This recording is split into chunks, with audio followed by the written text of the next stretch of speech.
tayo ngayon ng chicken kabsa. Nakapag-brown na ako. Lagay na natin ang ating chicken. Blender tayo ng tomato. Lagyan natin itong tomato paste. Kunti lang, kalahati. Blender natin. Lagay na natin ang ating blender.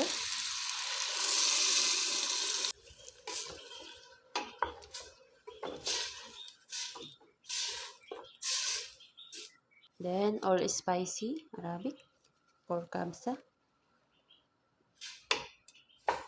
Then, lagyan natin siya ng gulay, squash, tsaka potato. Depende yan sa inyo kung anong gulay ilalagay nyo. Tsaka depende rin kung ayaw nyo lagyan, pwede rin.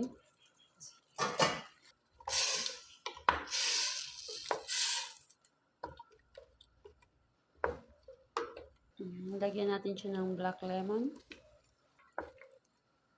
Then, lagyan na natin ng 3 glass of water. Pakuluan muna natin siya. Kulo na siya, lagay na natin ang ating masbate rice. 1 cup lang yan siya.